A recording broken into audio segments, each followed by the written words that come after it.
वालेकुम सलाम। आपका नाम? अदनान। ठीक है, अदनान साहब एडवोकेट हैं आप?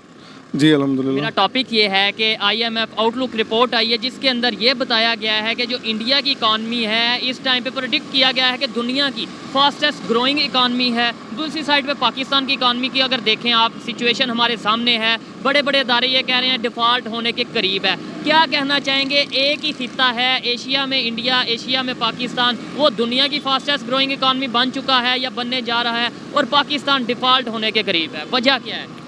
इसमें सर दो चीज़ें। नंबर वन तो ये है कि अगर हम रिपोर्ट्स की बात करें तो उसमें सिनेरियो और होगा, और अगर हम अपने इस खिते की पर्टिकुलरली पाकिस्तान और इंडिया की अगर आप इकॉनमी के जो है कंपैरिजन की बात करते हैं तो वो एक अलग चीज़ है। ठीक है, मेरी तो नज़र आप ये में रिपोर्ट को नहीं मानते? मेरी नज़र में जो आईएमएफ की रिपोर्ट्स हैं, they are so called reports, वो उनके अपने एजेंडाज हैं जो वो इम्प्लीमेंट करना चाहते हैं इस खिते में, और वो कर भी रहे हैं, हमने देखा है in last couple of years. ठीक है, लेकिन आप नहीं इसके अंदर ये इस चीज़ बात को समझें समझनी कि ये जो बात- कौमें हैं, जी, जो कौमें हैं ना सर, वो बनती हैं अपने नज़रियात पे, बिल्कुल ठीक है, अपनी खुद मुख्तारी पे, ठीक है। ठीक है।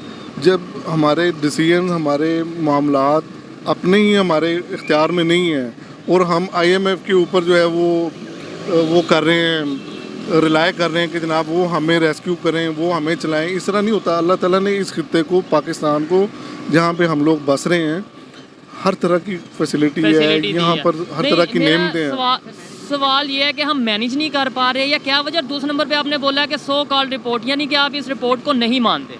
मैं इस रिपोर्ट को, या तो मैं कैटेगोरिकली अपने मेरे व्यूज़ अपनी हैं, व्यू, आपके अपने पॉइंट ऑफ व्यू, अपनी ओपिनियन है। मेरी अपनी ओपिनियन ये है कि आईएमएफ का जो मामला है ना पाकिस्तान के साथ पर्टिकुलरली, देखें ना, कोई दुश्मनी वगैरह? नहीं, दे नोज वेरी क्लैरिटी के साथ वो सब चीज़ों को देख रहे हैं, समझ रहे हैं। वो समझते हैं कि जो इकोनॉमीज जहाँ ग्रोइंग हो रही है, ऐसे खिते जिनको उन्होंने पॉइंटेशन करनी है, ठीक है। ठीक है।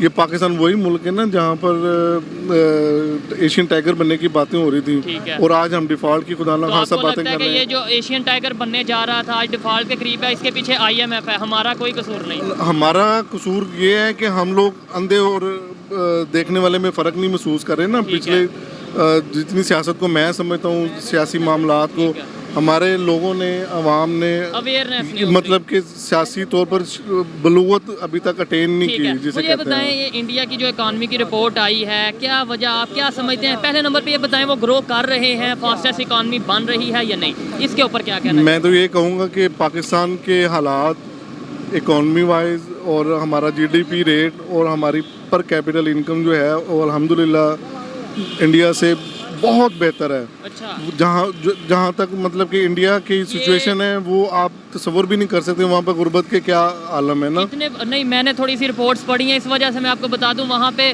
जो एक्सट्रीम लेवल पॉवर्टी है वो 0.1% या 1% के राउंड अबाउट रह चुकी है। और इमरान खान साहब ने रिसेंटली बोला कि वहाँ पे जो रेशो थी महंगाई की, वो जब मेरे दौर में थी 7% थी, अब वो 6% हो गई है, और यहाँ पे वो 35%, यानी गुर्बत वहाँ पे कम हो गई है, महंगाई कम हो गई। मैं अर्ज़ करूँ कि जो आपका टॉपिक है ना सर, इसके दो सिनेरियो, एक हमारा ग्राउंड रियलिटीज़ बेस है, ठीक है, और एक है एक जो है वो थ्योरेटिकल है, हाँ हाँ, ठीक है।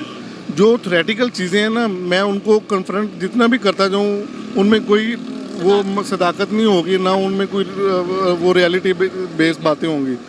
जहाँ तक ये है ना कि हम प्रैक्टिकली जो चीज़ों को देख रहे हैं, ये इस मुल्क ने मतलब कि बहुत गेन किया है, जितने इस पे मिसाइल आए हैं। तो फिर ये पाकिस्तान के लोग ही क्यों कह रहे हैं कि हम डिफ़ॉल्ट की तरफ जा रहे हैं? आपने बोला कि हम इंडिया से हर लिहाज में बेहतर हैं, मतलब जीडीपी बेहतर है, इसके अलावा महंगाई यहाँ पे कम है, गुर्बत यहाँ पे कम है, तो फिर हम क्यों, हमें ये आए दिन सुनने में मिल रहा है कि हम डिफ़ॉल्ट हो रहे हैं? ये तो प्रैक्टिकली मिल रहा है सुनने में, कि ये भी हमें पेपर वर्क में मिल रहा है।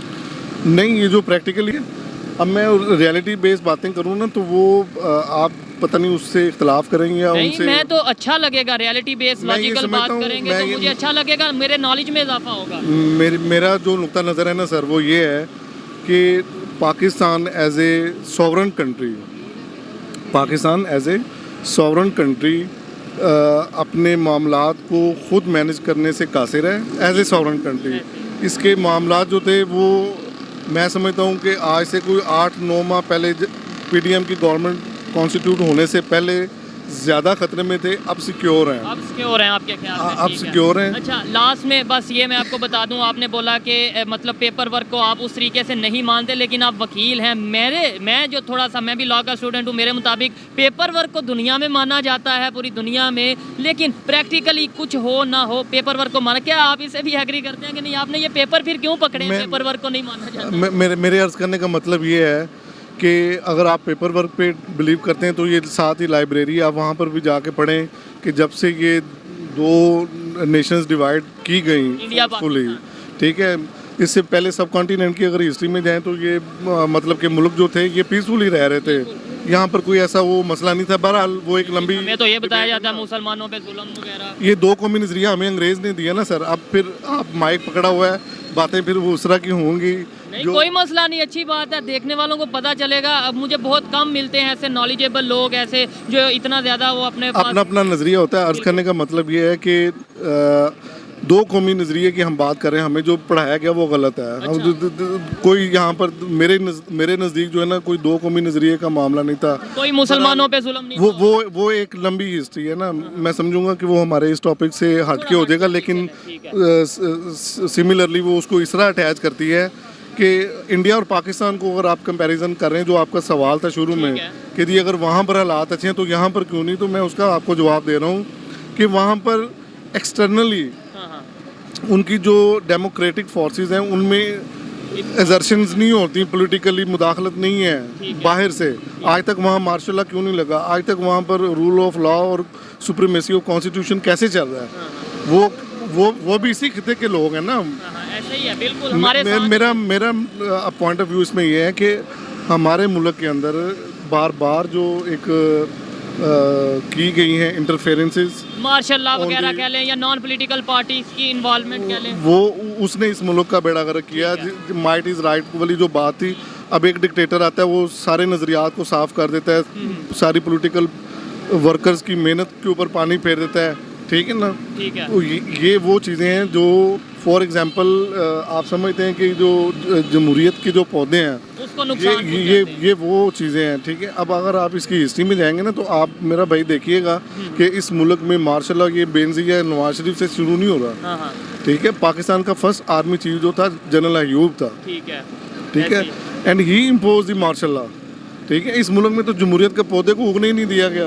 और आज आप और मैं जो है वो हम ढूंढ रहे हैं कि हमारे हालात क्यों ख़राब हैं। भाई हालात जो इस वक्त सिनेरियो देखने में आपको मिल रहा है ना, वो उन मुल्कों में क्यों असरअंदाज नहीं, इसलिए कि उनके इंस्टीट्यूशन जो हैं वो कदावर हैं, वो मजबूत हैं, इसलिए ये हालात उनके ऊपर असर नहीं कर रहे। ठीक है, हमारे ऊपर इसलिए कर रहे हैं कि हम पहले बीमार हैं, पहले ही बीमार हैं। बीमारों के ऊपर जब बीमारी आ जाती है खुदा ना खासा, तो वो उसको ज़्यादा इफेक्ट करती है अदर देन दी एक हेल्दी पर्सन। चलें, दुआ यही करते हैं कि पाकिस्तान जल्द तंदुरुस्ती की तरफ आए। अगर बीमार है, कैसे तंदुरुस्ती की तरफ आ सकता है, बेहतरी कैसे आ सकती है?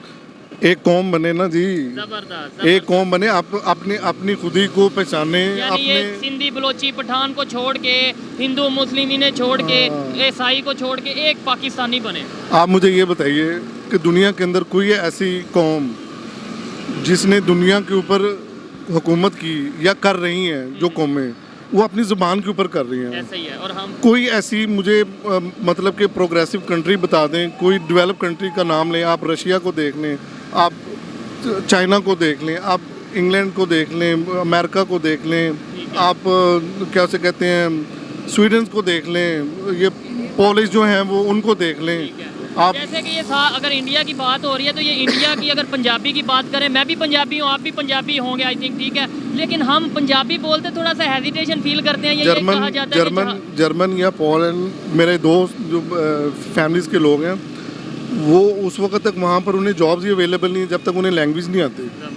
ऐसे ही है। और आज तक इवन के सुप्रीम कोर्ट ऑफ पाकिस्तान के जो हैं वो फॉर्मर चीफ जस्टिस, उन्होंने ये एक सुवो मोटो एक्शन लिया था और उस पर उन्होंने ये डिसाइड अपना ऑर्डर भी पास किया था कि जनाब इस मुल्क में जो राय वो होगी वो लैंग्वेज वो इंग्लिश होगी, सॉरी उर्दू होगी, इंग्लिश नहीं होगी। ठीक है, लेकिन ठीक है? उसके अगेंस्ट भी काफ़ी लोगों ने बात की। खैर, अच्छा लगा इनसे बात करके, इनकी बहुत सी हमारे बातों बहुत सारे मसाइल हैं सर, हमारे बहुत सारे मसाइल हैं, लेकिन ये हमें जब तक अवेयरनेस नहीं आएगी, हम नहीं समझेंगे, तो ये हमारे लिए हालात बेहतर नहीं होंगे। अपनी खुद मुख्तारी को, अपनी आज़ादी को, अपने जो अल्लाह ताला ने आपके ऊपर करम नवाजियाँ की हैं, उनको पहचानने की कोशिश करें।